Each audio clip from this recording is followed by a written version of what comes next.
Nick Takes Over Your School is brought to you by Post Fruity and Cocoa Pebbles cereals and Cheetos Paws, the cheese-flavored snack. Submitted for the approval of the Midnight Society. Oh, joy! Let's rock. It makes me wanna fart! Dear Journal, it's me, Doug. You have it! Baby's gotta do what a baby's gotta do. That was a hoot! On your mark. Get set. Oh, here it goes! Welcome to Splat Attack, where we're taking it back to the slime-filled past. I am your gacktastic co-host, Brett. And I am your slime-tastic co-host, Alex. And Brett, didn't we just come back from school already? We were at space school, so I don't know if that really counts as real school, and we didn't really pay attention in class there. We were just That's kind true. of on a voyage across galaxies, so I think that was more of like a vacation or a field trip than what we're going to do today. Well, since we didn't really do school in space, what are we doing with school today? Well, I'm glad you asked, Alex, because we're actually going back to school for the Nick Takes Over Your School event. For all you listeners who remember, we covered this with the year 1994 and then some brief information about the other years way back in episode 10 of season 1 of our podcast.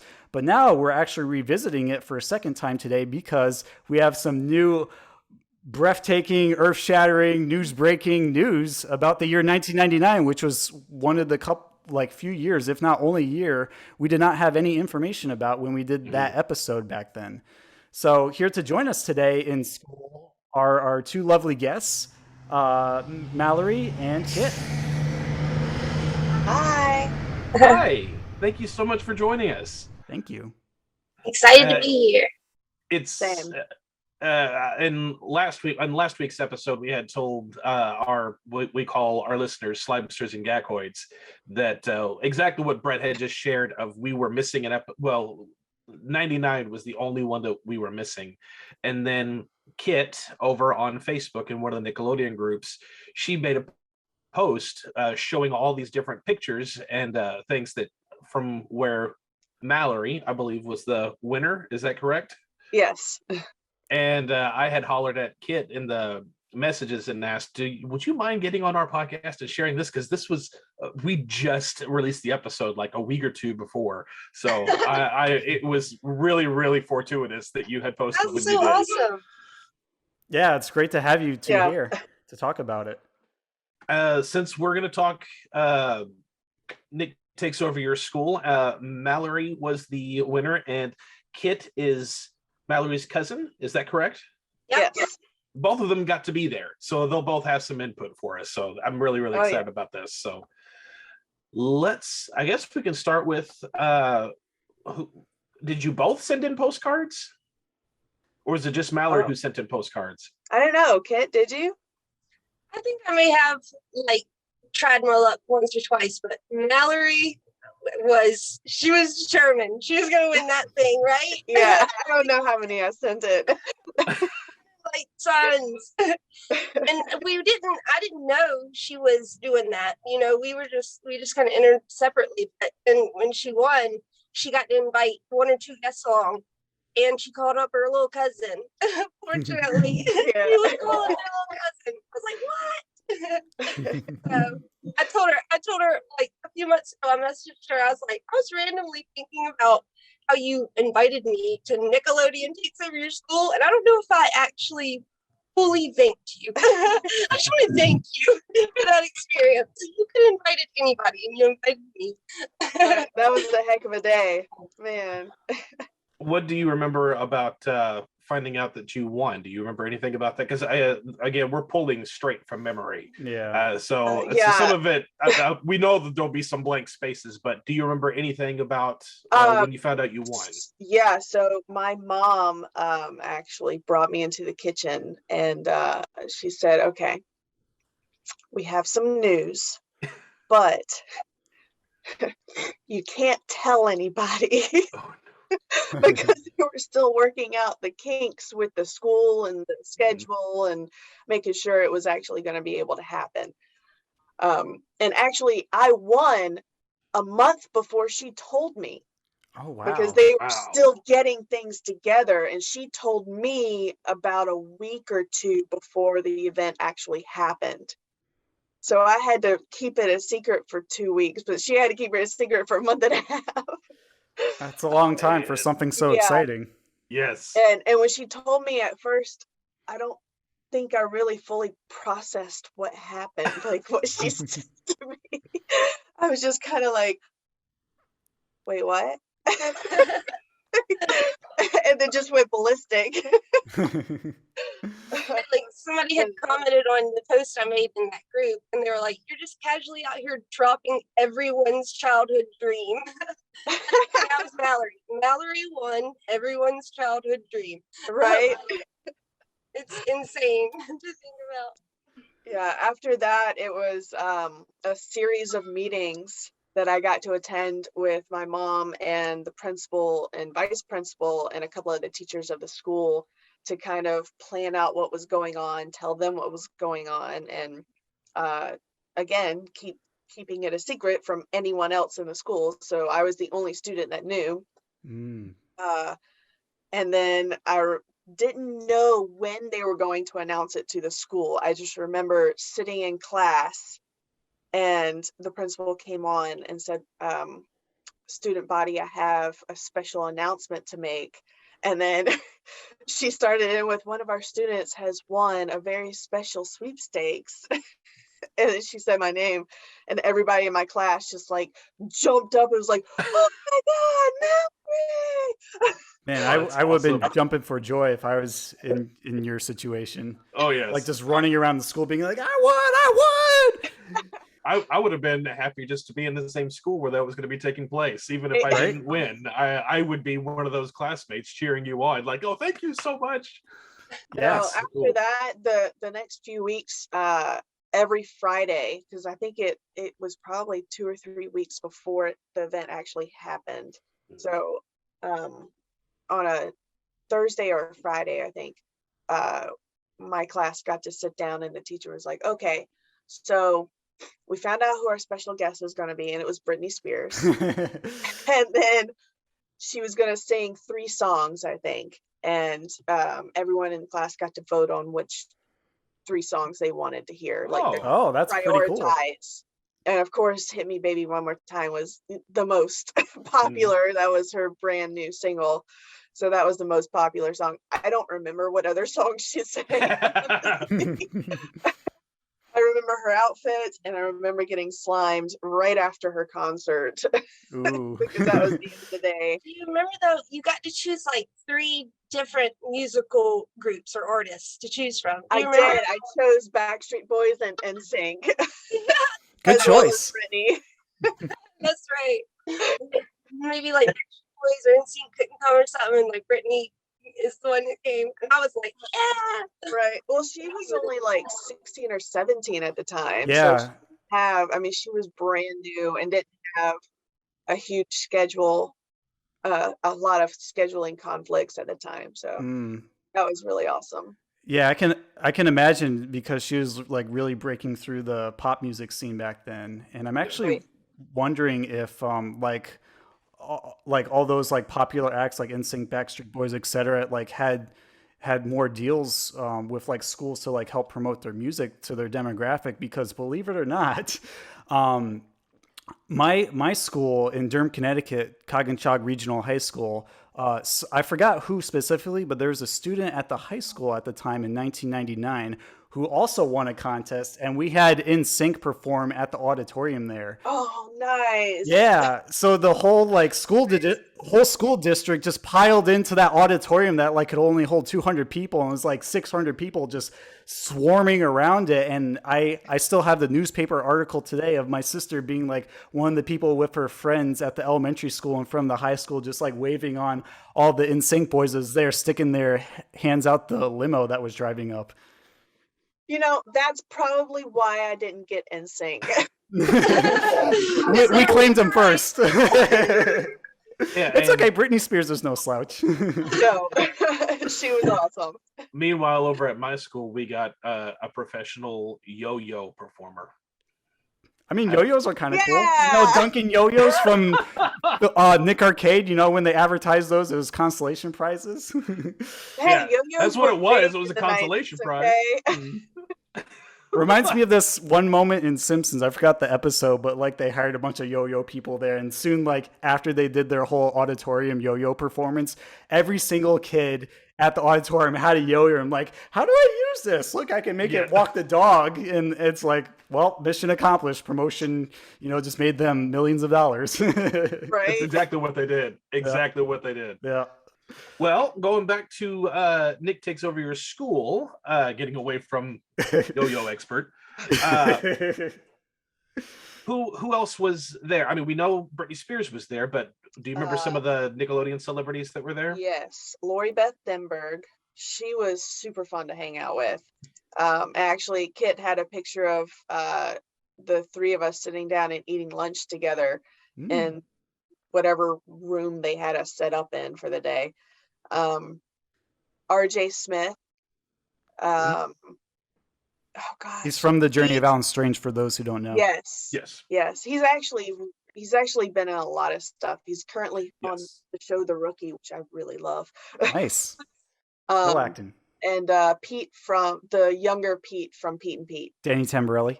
Yep. And I cannot remember the little blonde boy's name. He was also in Alan Strange, right, Alex? Yes, he was. He might have been. I cannot remember his name. He's on it. I can't either, but Brett knows.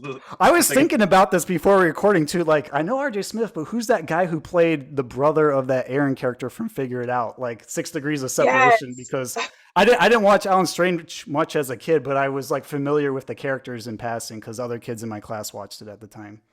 They were all really fun to hang out with, but I think I really enjoyed hanging out with Lori Beth the most, just because she was so much more personable, and like her personality was just huge. She had a huge personality, a great heart, and just anytime she wasn't in front of a camera, she was talking with us and making sure we were, being entertained or whatever. So it was really awesome. That's wonderful. Shane Sweet was the blonde boy's name. Yep.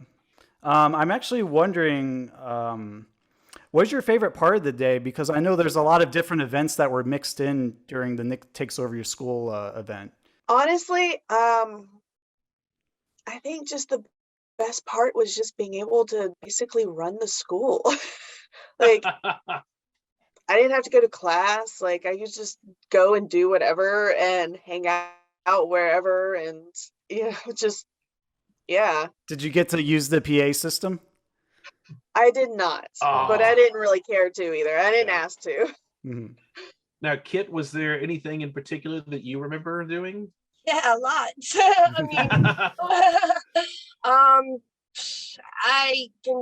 I remember from the beginning. I always thought, the promo commercials show whatever celebs come, they wake you up out of bed, and I think they kind of tell us what time they're going to be there.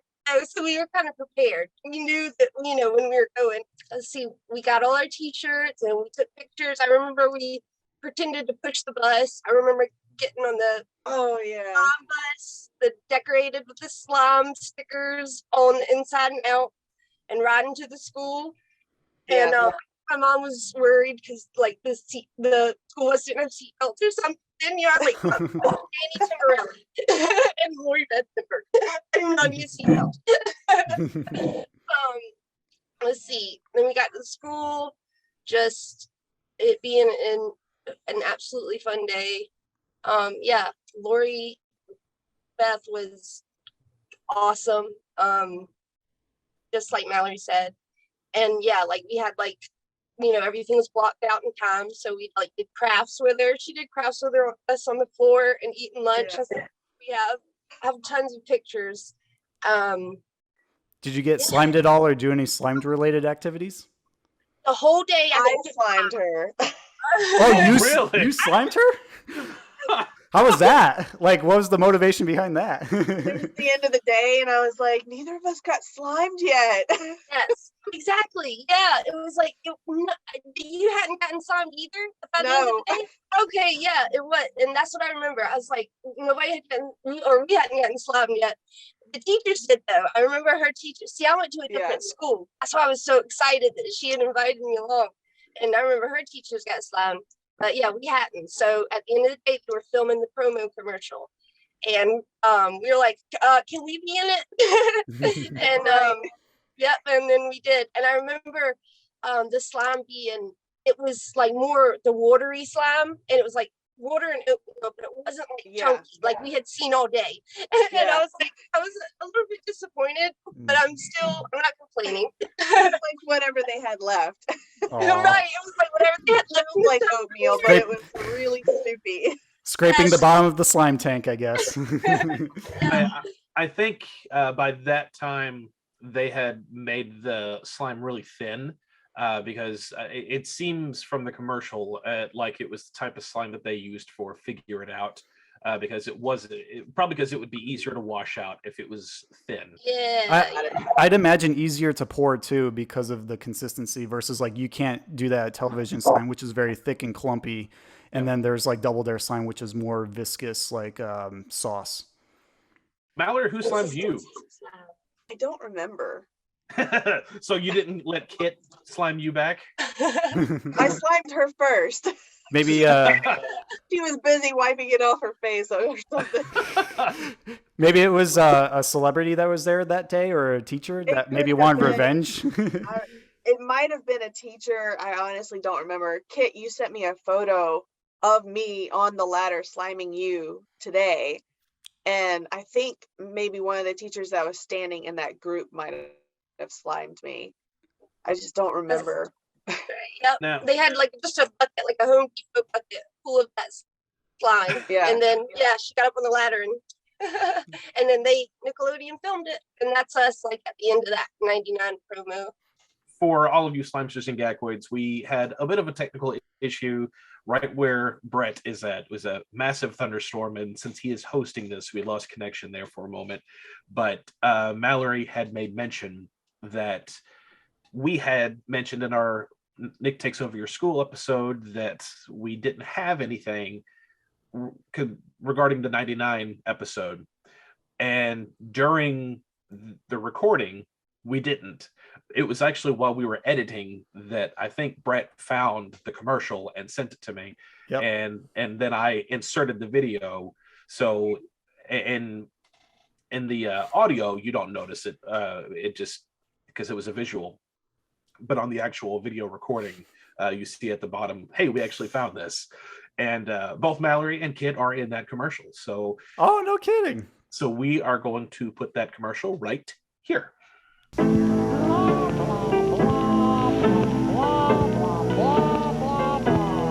Sound familiar? Then do something about it. Enter the Nick Takes Over Your School sweepstakes. All you have to do is send a postcard with your name, age, address, and phone number to Nick Takes Over Your School sweepstakes, P.O. Box 4823, Orlando, Florida 32802. If you win, we'll come to your school and party Nickelodeon style. We'll bring tons of Nick celebrities. Transform your cafeteria into a Chuck E. Cheese. Give everyone Three Musketeers chocolate bars. Slime your faculty and friends. And rock the house with a special musical guest. So, to turn your school from this into this, enter now. 250 first prize winners receive a Bop It and Cat Dog Quest for the Golden Hydrant CD-ROM game. Nick Takes Over Your School is brought to you by Bop It, Chuck E. Cheese's Three Musketeers, and the place where only kids win. Yeah, that was fun to see. That definitely got me pumped for the school event. Like I remember seeing these like inflatable kiddie pools full of slime that like people were trudging through like some sort of obstacle course. I think you guys were having Chuck E. Cheese pizza in the cafeteria. Yeah. There's the concert, of course. Where a kid can be a kid. Right? Yeah, back in the day. Oh, fond memories there. Did I know for a while they had a Double Dare obstacle course, and then they switched it to a Guts obstacle course. Do you Ours was remember? good. Okay, so you did have one. Because I was actually upset that it wasn't Double Dare. Oh. Oh no! Did you get to run it?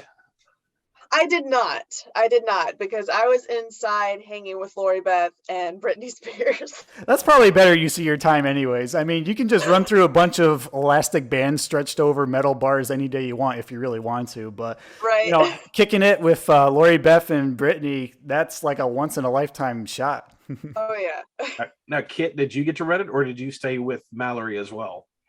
No, I got to stay with Mallory and all the celebrities. A lot of those activities, I don't think we got to participate in. It was for the students, and then we got to hang out and do some other things. So. Yeah. Awesome. I was going to say, did you learn any like behind the scenes things about any of the celebrities you talked to, like how they got involved with the contest or, you know, just personal interests or what they like to do when they do these things with kids? To be honest, I couldn't tell you. I don't remember. I remember speaking with Lori Beth about her and her participation and like all that and some of the other shows and whatnot and where she was from, but I don't remember anything she said. It's been such a long time. Yeah. That's fair. I know they have a like a fresh rotation of guests, like celebrity guests every year they do it. So it's usually like a different group of people. They've had like all that people in a previous year. Mark Summers has done it a couple of times. Phil Moore, Cast the Roundhouse, Cast Are You Afraid of the Dark, Melissa Joan Hart. So a lot of people like to get involved with it from the Nick shows. And I'm curious if it's like more of a promotional thing where it's like, hey, you know, check out this show while we're here. Or if it's more like, hey, I want to get in on that so I can, you know, see kids and get outside the studios for a day. Yeah. Yeah, I don't know. Maybe, or is it an obligation? Like maybe like that's how because I didn't see them promoting any of their shows. You know, it wasn't really right. Maybe they got paid for it, or maybe it was like in their contract as that's a Nick store. You know, but it wasn't. They weren't promoting their own shows. I don't remember. Mm-hmm. Not that I can recall. I would imagine that they were probably paid for it because they're taking time out of their day representing Nickelodeon. So I'm sure they got paid to do it. Yeah.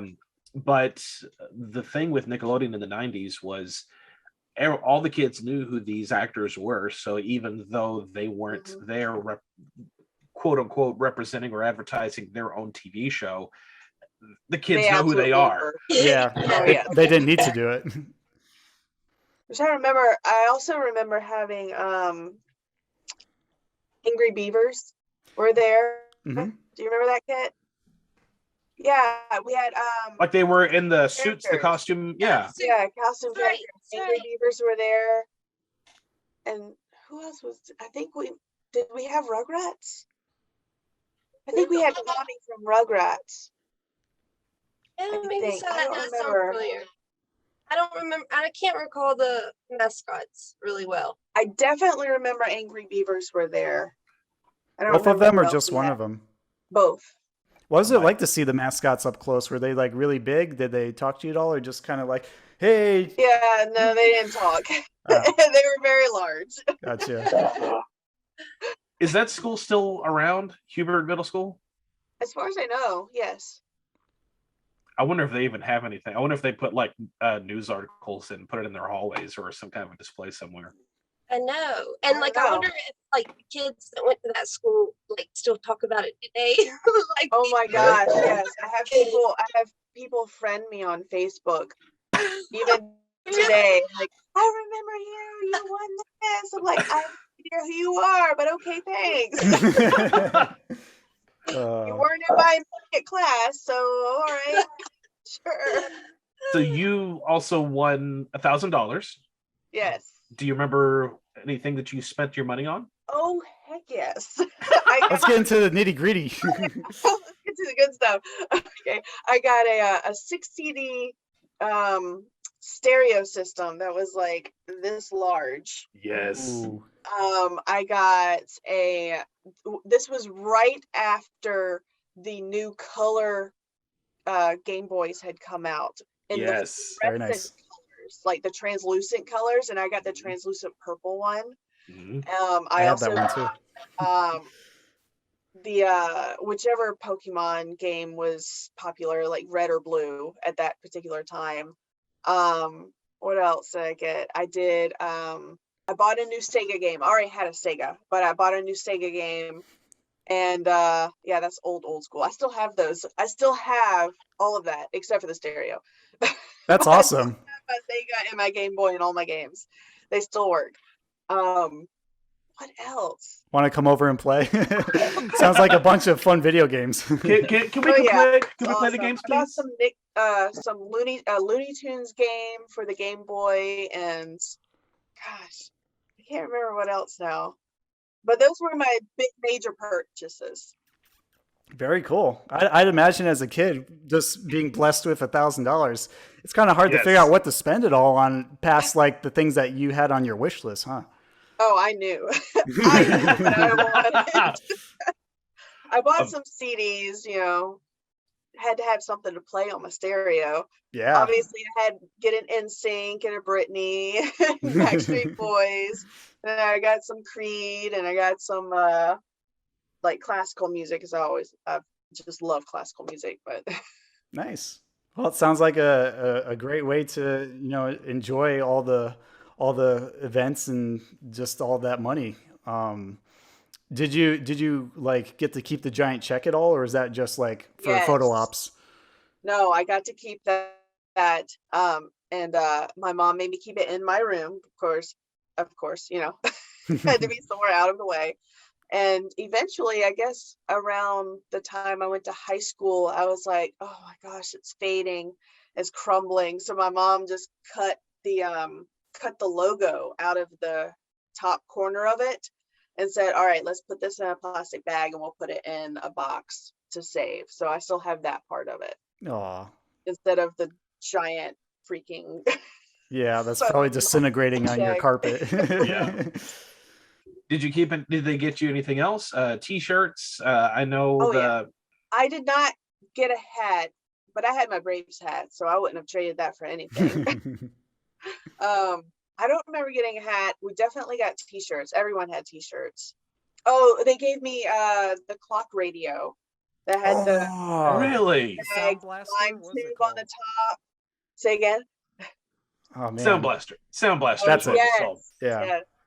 People still want that to this day. That one in like the stereo version and the Talk Blaster, which is the telephone. If we only had the foresight back then to buy them up and preserve them. Right. A friend of mine, his name is Sean. He got an old Nickelodeon phone, and he found a way to mod it. So now, whenever it rings, he would set the ring to be the nick. So it was our theme song. Yeah, which I thought was great. Amazing. Cool. Well, we definitely talked about different aspects of the day. If you could pick one, each of you, what would you say was your favoriteest part of the day? Honestly, I was just thinking about this. I think the best part was the end of the day, because everything was so crazy the whole time.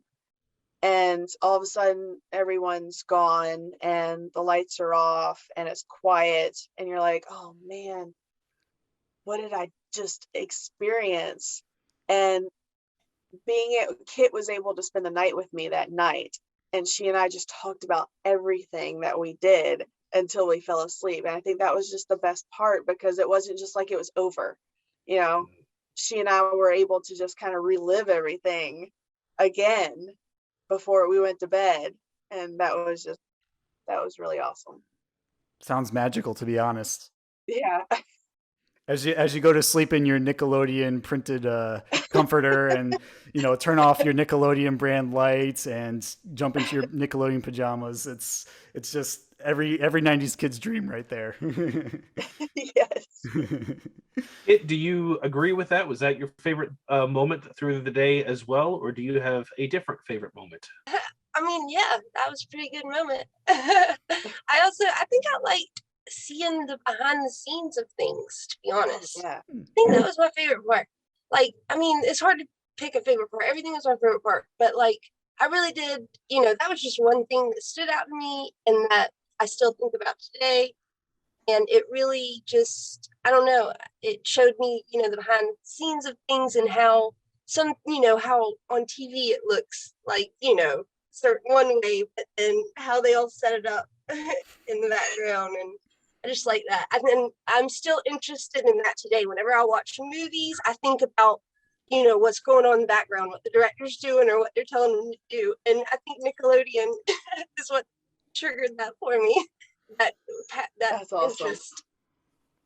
Yeah, there's something to be said about movie magic and just how what we see on the screen is so much more than, the image. It's like how to set it up in such a way to, make it really like just click with everyone. Yeah. And like, to be clear, it didn't take the magic out of it for me. Everything was so magical. No. It just made it interesting to me, Definitely. It actually reminds me of the stories we'd hear on our podcast where like, people would be touring Nickelodeon studios from like the top floor and like checking out the different shows below, like Clarissa Explains It All and Double Dare, and just, you get to see a kind of a glimpse of what goes on when they produce the shows, but it's still just as great as watching it on TV, just from a different perspective. Exactly. I love watching that stuff. Yeah. Do you remember the controversy about Brittney's outfit at the concert? It went on for like weeks afterwards. Was it about her midriff? Wearing a midriff.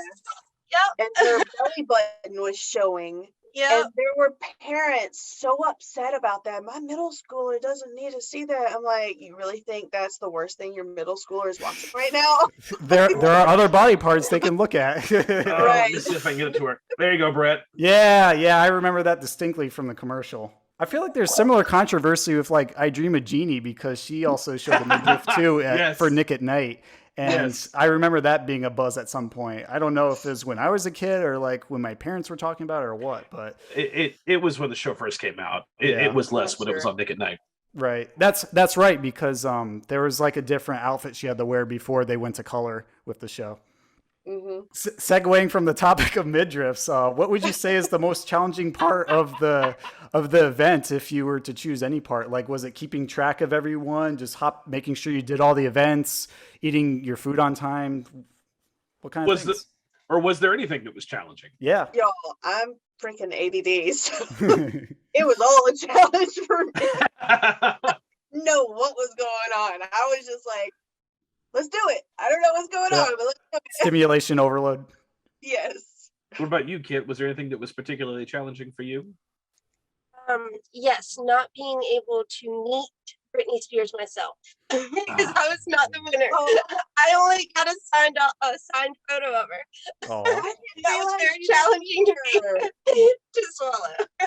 Oh my gosh, I wish I'd known that. I would have drug you over there with me. It was like she had all her entourage, and it was like only Mallory can see her. She's the winner, so you can get. You can definitely. You think by biological association, you'd at least get a peek at her, right? Oh, I did. I got to peek at her through the door and wave, but I just didn't get to like meet and greet with her. Mallory, do you remember how that went, getting to meet her? It was brief. My gosh. She did not get a lot of downtime. It was very brief. I remember she was super nice. We took a photo together. I'll have to find that photo and send it to Kitt to give to y'all. And then her manager just kind of swept her away. I was like, nope, gotta go, gotta get dressed. We're on time frame. Yeah. It was nice. It was just like, it almost seemed like she was stressed. It sounded like she was enjoying herself at the event, but she probably had like a tour to get to since she just had that like breakthrough hit on the pop charts. Could have been. Yeah, like she was becoming Britney Spears. So she was like, yep, she was probably heading to the next concert after that. This may be a tough question to ask. Maybe you wouldn't have like a strange answer, but if you could do the Nick Takes Over Your School event all over again, How would you do it differently? Or would you want to be the winner for a different year, perhaps? What I would do differently is that I would slow down Mm. and really just like take it all in, Mm. because the day went by so fast. And again, I mean, I'm ADD, so like I'm all fast or nothing all the time. So just being able to slow down and really absorb what I was experiencing. Yeah, I would redo that, just slower. I don't know about doing a different year, because to be honest, is as much of a fan of Nickelodeon as I was and am, I never really paid attention to any of the other sweepstakes. Like I saw the commercial for it and I was like, oh my gosh, okay, I got to send this in. I got to win this. Mhm. But I wasn't like interested in anyone else's experience. I was like, Sure. no, I'm going to have this. I got to have this for me now. It's going to be my experience. Right. So, It's more like a divine calling of some sort where like you need to jump Yeah. on this. Something is telling you that versus like, okay, well, I didn't make 1992, so I'll try 1996. And if I don't get that, then I'll try 98. It's just more like a spur of the moment kind of Right. inspiration. That's cool. because I entered several times, but it was all within that same season. It was all for that 1 year. Gotcha. Do you think that helps you increase your odds where they picked you out versus like just something at random or, one postcard? I don't know. I think it was just, I willed it. I will it. Manifest. You gotta will it. Hey, there's something to be said about that. Some people definitely visualize what they want before they have it. And for some strange circumstances, they connect with their goals. So it's possible. I always say we got Irish luck. It was our Irish luck. There you go. Exactly. I was going to ask the same question to Kitt. If she could do, her experience all over again, how would she do it differently? Nothing. It was perfect. In 99, I can't think of a better year for me. I was 9, and that was like, I think that was like my prime Nickelodeon time. And I was just old enough to really remember things, and it was just perfect. It was perfect. Yeah, if I could slow it down for sure. But also, I was at that young enough at that age where for a long time, I remembered it as a week. I thought it was a week-long thing. When you're younger, If only. when you're younger, you remember things so much longer. Like you think you had a pet for years, but you only had it a week.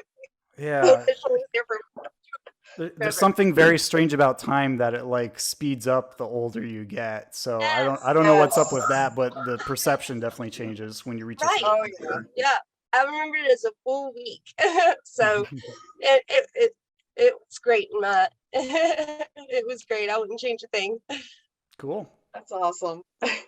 Before we go into our segment, because every episode we've got a fun segment, is there anything else that the two of you can remember from that very special day that we haven't touched on already?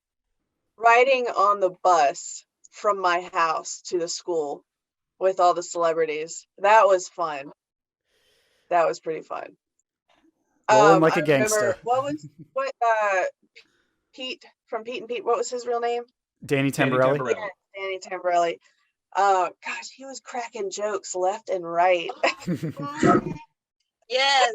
Yes. I couldn't tell you anything he said. I just remember he just kept cracking jokes. I was laughing so hard. Well, at least they kept you entertained on the way. It wasn't like you're just sitting in the corner, like, I don't know, reading your notebook or like playing a video game or something. It's like an actual like thrill ride, for lack of a better term. I remember he kept saying, I can't wait to meet Brittney. I'm only here to meet her. Oh, jeez. What about me, the contest winner? Yeah, I guess you'll do. I can see him saying that. Yeah. He's got a very interesting sense of humor. Hold it right there. We'll be right back.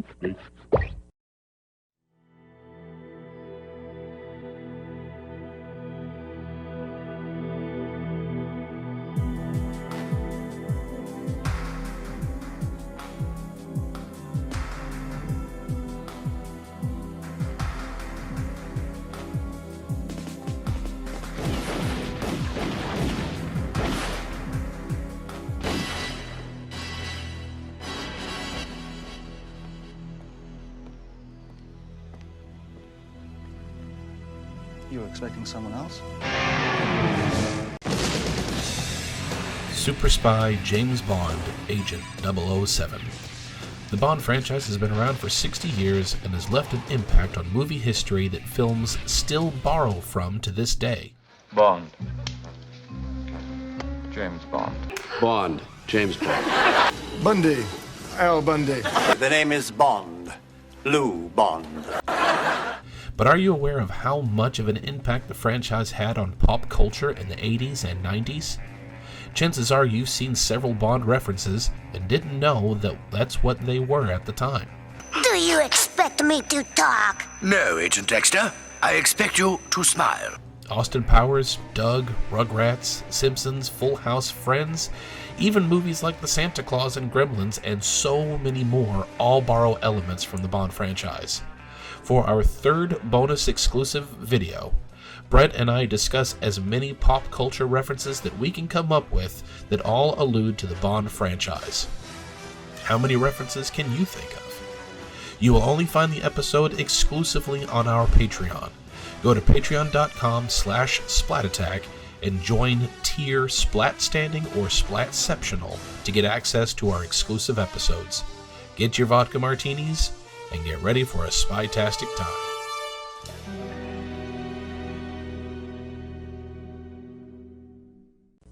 Now, back to the action.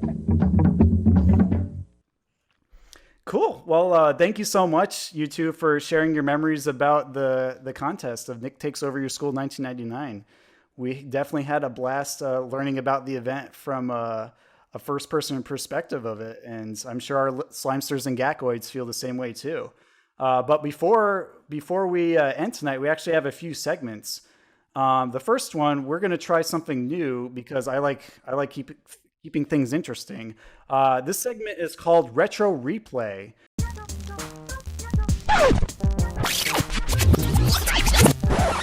Retro Replay. All right, so for our new segment, Retro Replay, essentially what we're going to do is take old footage that's relevant to our episode topic, and we're going to rewind it or speed it up to see if our players can answer questions related to what they saw. The players being everyone but me, because I'm answering the questions, asking them to y'all. So let's just dive in with the first one.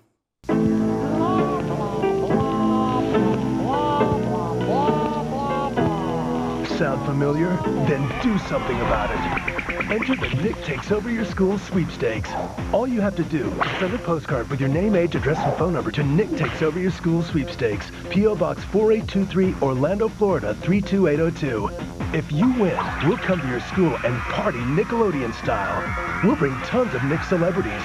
Transform your cafeteria into a Chuck E. Cheese. Give everyone 3 Musketeers chocolate bars. Slime your faculty and friends, and rock the house with a special musical guest. So, to turn your school from this into this, enter now. 250 first prize winners receive a Bop It and Cat Dog Quest for the Golden Hydrant CD-ROM game. Nick Takes Over Your School is brought to you by Bop It, Chuck E. Cheese's 3 Musketeers, and the place where only kids win. I was just going to ask if this was yours. I think she was in a 99 and 2001 because I did notice that when I was doing the research. So they might have just reused footage for 2 of them. Like, you know, this is the one that just happened, and then this is the Nick Takes Over Your School that's coming up the next year. I was wondering if that was yours because they would usually. Not all of those scenes were from mine. I thought so. Some of them were. Yeah, I think there's some overlap. They would usually take mostly footage from the year before to advertise for the next Nick Takes Over Your School. So yeah, that makes sense for the 2000s that they took a lot of the 99. Yep. So for the 2000 commercial, this is where your attention is put to the test. What were the runner-up prizes shown? 250 first place runner-ups got a cat dog game and a Bop It game. That is correct. Nice. Do either of you happen to know the name of the cat dog name? You don't have to know. I'm just curious. No. It was Treasure of something golden something, because it's had something gold right in the center. Treasure. Quest for the Golden Hydrant. Okay. Yes. Maybe it's a callback to Ren and Stimpy's Fire Dogs, because they had to deal with golden hydrants in that too. It was an episode. Yes. Golden Hydrant was a cat dog episode, so that was like a computer game or something, I think, based on it, right? Yeah. So this is the 1992 commercial. Square root of the inverse. Who sent in the postcard? Who sent in that postcard? Who sent in the postcard? The postcard. Send it in, and you have the power to win. Nick takes over your school. Clarissa, Mark Summers, the Roundhouse Posse will come and take over your school. You'll get $1,000 from Cheetos. Plus, you and your classmates will each get a set of easy squeezy paints from Mattel, a crisscross video, and jump to a special school-wide crisscross concert. For your chance to win, send in the postcard with your name, address, age, and telephone number to Nick Takes Over Your School. P.O. Box 4982, Orlando, Florida 32802. The postcard. And you could win and make your school Nickelodeon's next target. Nickelodeon, make my day. Brought to you by Post Fruity and Cocoa Pebble cereals and Cheetos Paws, the cheese-flavored snack. All right, so I do have to say for the record, if I could win a Nick Takes Over School, I would do that one because Crisscross is totally awesome. Yeah, I was just thinking. Hey, Wait, can we change our answer? It's wiggity, wiggity, wiggity, whack. So for the 1992 commercial, I have to ask you all, which Nickelodeon celebrity was carrying the Nickelodeon flag as they were exiting the school bus to school? I don't even remember seeing that. It was there. The one that we just watched. Mm-hmm. Yeah, that's all we just watched. I'm gonna say Mark Summers. That was gonna be my guess. Mark Summers is correct. And he's the only celebrity who does it more than, well, he's done it the most times out of any Nick celebrity, followed by Mr. Wizard for the earlier ones, and Barf from You Can't Do That on Television. Wizard. Yeah. Man.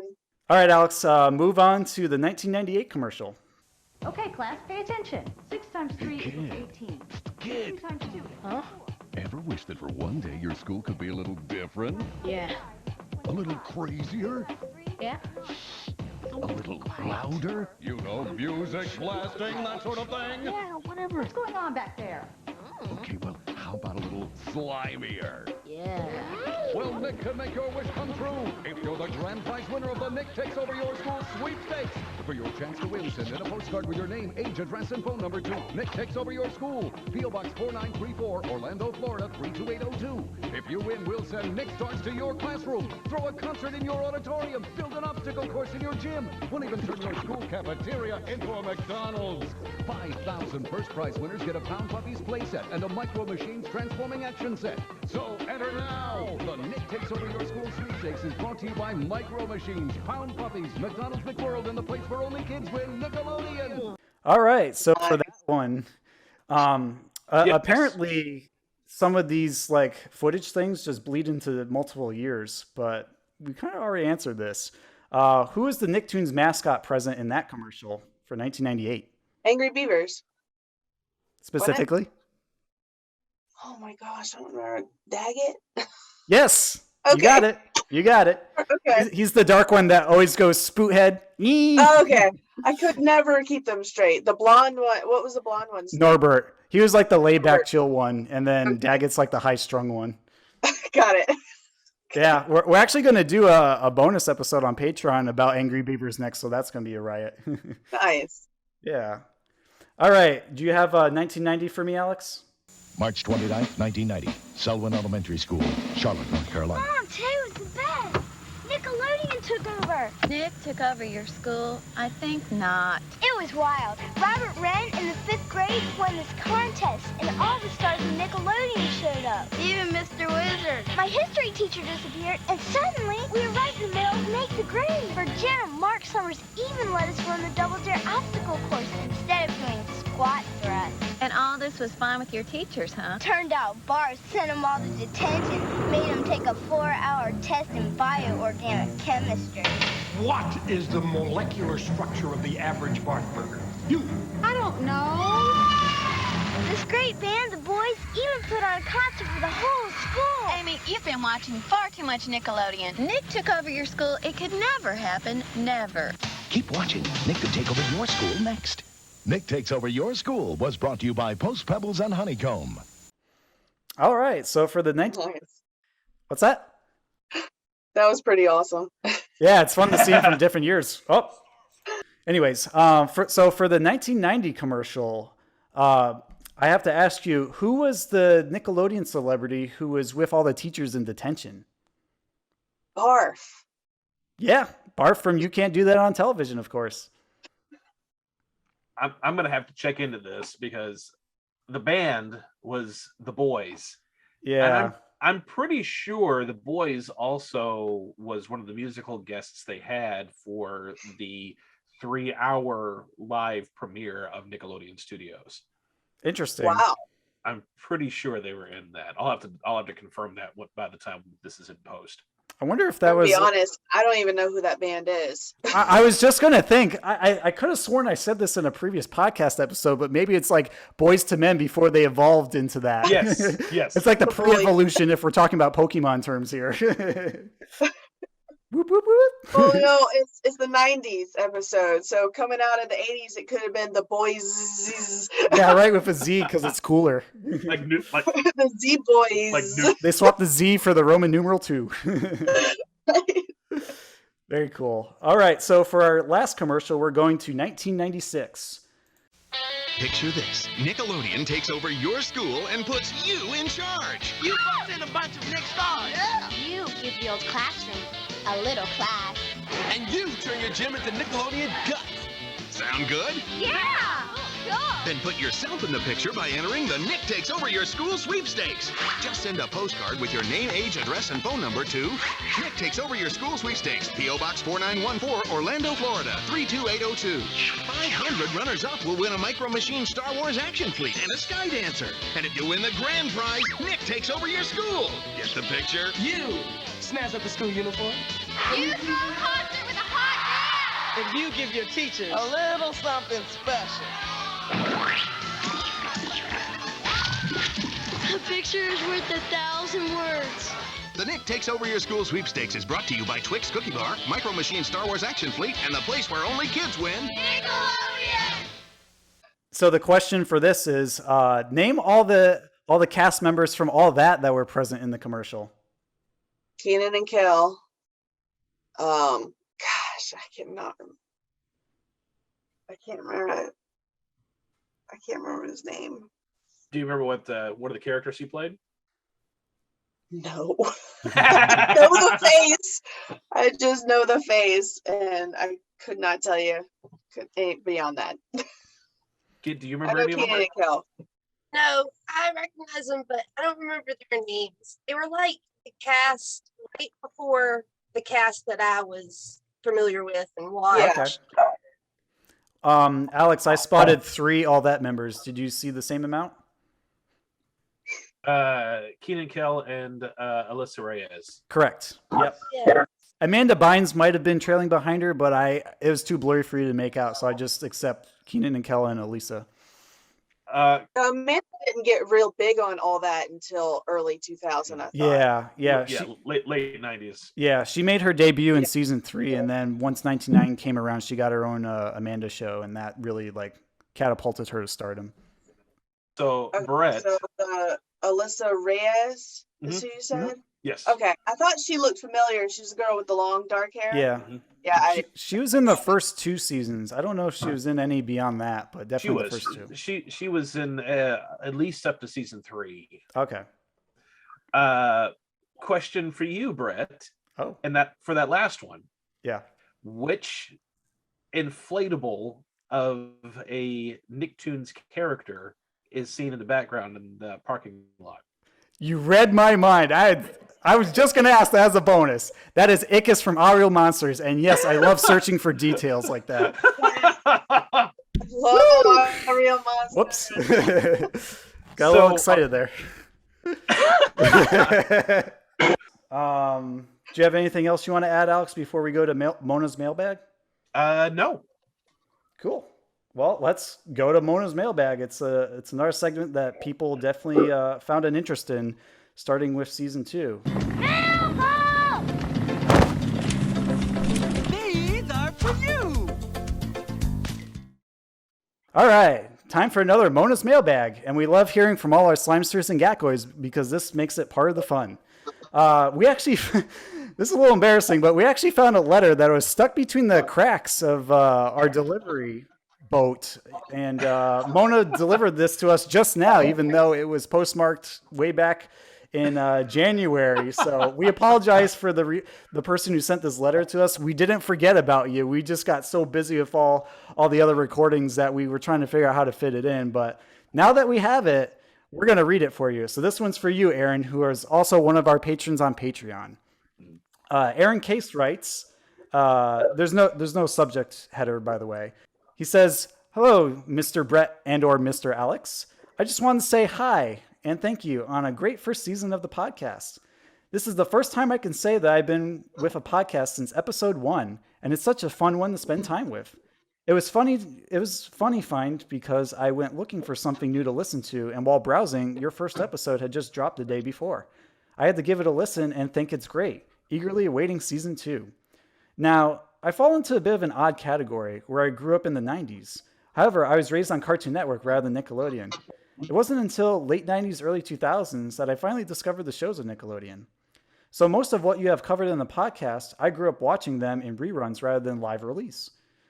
On one hand, it's a shame for me because a couple of my favorites may have come out slightly too late to be on your podcast. I will touch on this momentarily. But on the other hand, I enjoy hearing more about some of the shows I may have missed. For example, I've never heard of 15 or Welcome Freshmen. Of the season, the two episodes I loved the most were Legends of the Hidden Temple and Are You Afraid of the Dark? Legends was such a fun show to watch, and perhaps my favorite of the competition shows on Nickelodeon. However, Are You Afraid of the Dark is perhaps one of my favorite shows ever. I've always been a fan of the anthology series, and The Twilight Zone is, to me, the standard for excellent storytelling. So, looking back, it's no wonder I loved Are You Afraid of the Dark throughout the years.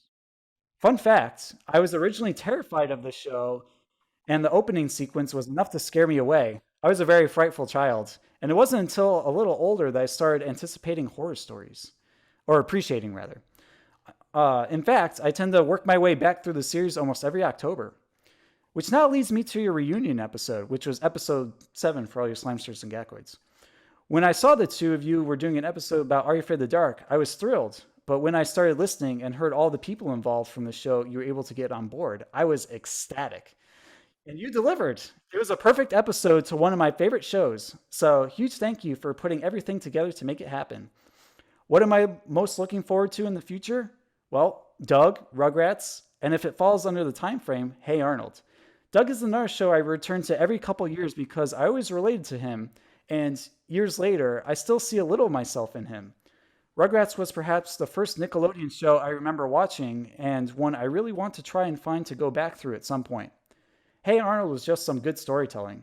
Though the movie wrap-up was done just a few years ago in 2017, which is the Jungle movie, I was less enthusiastic about. I'd be curious on your thoughts if either of you ever watched it. Now, something I would be curious to hear one or both of your opinions on. Are there any shows after classic Nickelodeon ended that you enjoyed? For example, Rocket Power will always be one of my favorite cartoons, but I don't think it's one that will be covered since it's a little later than classic Nickelodeon. Well, enough of my rambling. I just thought I'd send you both some positive feedback and thank you for the podcast. I look forward to what comes next, and I wish you the best. Take care, Aaron. Thank you so much, Aaron, for that thoughtful letter. We appreciate hearing your thoughts on the podcast and just thrilled that we have listeners who are with us since day one when we started way back in August of 2021. So for you, Aaron, we also relate to Are You Afraid of the Dark and Doug very well. For those who don't know, I did a book on Are You Afraid of the Dark in 2020 for a Kickstarter called Scary Tales, The Ultimate Unofficial Guide to Are You Afraid of the Dark. It was in the works for about three and a half years, and I managed to produce like a limited run of them, and they were so popular that they essentially got funded within 2 days, which is unheard of for a 30-day campaign, let alone like a retro one. So that was pretty cool.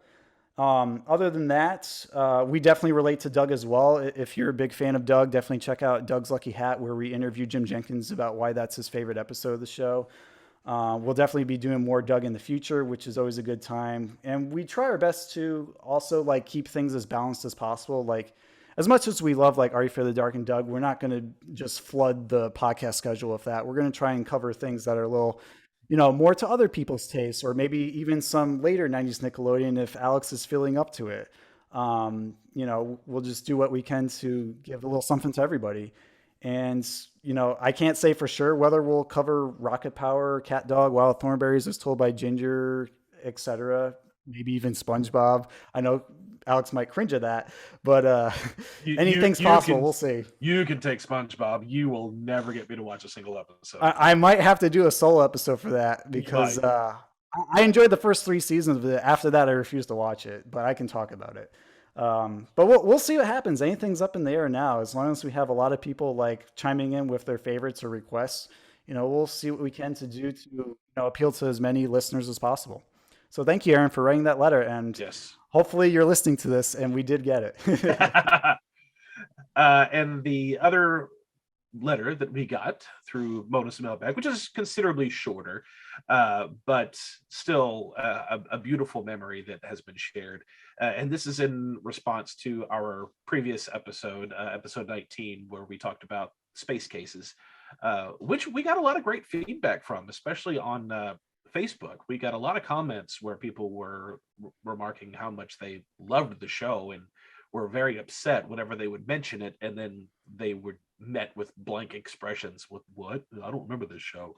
Yeah. So it's really great that we've had a lot of people responding to this episode.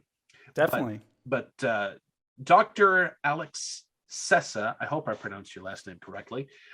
He had sent me a message. It didn't go to Splat Attack, it went to me, and I asked permission to share this, and he gave me permission. But he had sent me the message. I actually have a story about the show, if I may share. I really loved the show growing up. Occasionally, my parents would pop in and out of the room while I was watching, so they were familiar with it, among other things that I watched. My father actually died last year from dementia. Shortly before he passed, out of the blue, he went, "Remember E.T.?" I didn't initially know what he was talking about, but I put the pieces together. It was rather heartwarming that despite his advanced illness, he still remembered some aspect of my childhood. And for those who had not seen the show Space Cases, Edie was pretty much like a tribble from Star Trek, where it would just eat everything and continuously grow. And that was that's a very touching moment that he shared with us. So I'm very thankful that he took the time to write that to us and allow me to share that. So thank you, Alex. I appreciate it. Thank you, Alex. All right. Well, with that being said, I think we're going to close up our episode here. Thank you, Mallory. Thank you, Kitt, for joining us today as we relive the fond memories of Nick Takes Over Your School 1999. But before we go, we want to hear from all our Slimesters and Gackoids. What would you do during Nick Takes Over Your School Day if you won? Let us know by emailing us at splatattack2020@gmail.com or send us a direct message on Instagram at splatattackpodcast. School's finally out, and while we had a blast spending the day with these two at school with all their 90s Nick friends, I think it's time to hop into the school bus and head home. Tune in next time, Slimesters and Gackoids, as we kick back in our bedrooms, plug in our favorite consoles, and enter the video game world with a playthrough 90s Nick video game. There'll be a mix of good, bad, and downright weird games that we'll look at to see if they still hold up today. And our guest who loves retro games is going to help us reach the final level like a pro. In the meantime, just reach out to us if you ever have anything you want to share about the podcast. Head on over to the Patreon if you want to see some exclusive bonus episodes, behind the scenes content, gag reels, all that fun stuff. We also do live streams once a month where we do like Snick Nights or, show episodes from our bonus episodes. It's just a lot of fun. So if you're really into just that extra Splat Attack content to satisfy your craving, in between weeks, head on over to Patreon and become a patron today. Or if you rather, support us a different way, you can always head on to our bonfire page where you can get a Splat Attack shirt just like this, or a Splat Attack mug just like this. And you too can have your morning Java while walking the dog, listening to our show, and displaying your Splat Attack pride out on the town, of course. All right, then. It looks like our backpacks are packed. Alex, will you drain the slime tank for us, please? Aye, co-captain. I need to do some studying for my test anyway. Yeah, good idea. We got to get our homework done early so that we have time to play video games next episode, right? That's right. And maybe Mallory and Kitt can bring their Sega Genesis over too. Maybe we'll play some games on that as well. There's one particular game I'm going to be reviewing that's going to be there from Genesis specifically. So Stay tuned for that. All right, everyone. Thank you once again, Mallory. Thank you, Kitt. We had a total blast here, and splat you later. Reprise the theme song and roll the credits. Hard to believe, folks, but it's time to say goodbye. Nighty-night. Hey, check us out next time for more adventure and another great legend of the Hidden Temple. What'll we do till then? Chill for a couple. We'll be back. You're on, Nick. And it was time for the superhero to move on. I declare this meeting of the Midnight Society closed. Bye-bye.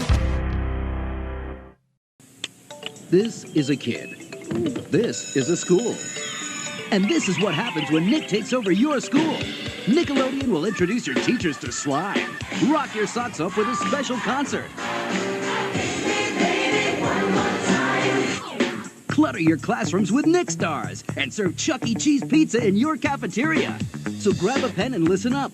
You can enter by sending a postcard, not your little brother, with your name, address, phone number, and age to Nick Takes Over Your School Sweepstakes, P.O. Box 4825, Orlando, Florida 32802. That's P.O. Box 4825, Orlando, Florida 32802. 250 first prize winners get a Tonka Joe truck and a Cat Dog Quest for the Golden Hydrant CD-ROM game. 500 second prize winners get $10 in Chuck E. Cheese tokens. As long as you're a kid, all this could happen to you, or you. The Nick Takes Over Your School Sweepstakes is brought to you by Tonka Joe Trucks, Chuck E. Cheese, and the place where only kids win. It's every kid's dream, every teacher's nightmare when Nick takes over your school. Find out how starting next week, only on Nickelodeon. The Nick Takes Over Your School Sweepstakes is coming back, so check your Sunday newspaper for the Post Kid Cereals coupon and you'll find an official entry form, so look for it.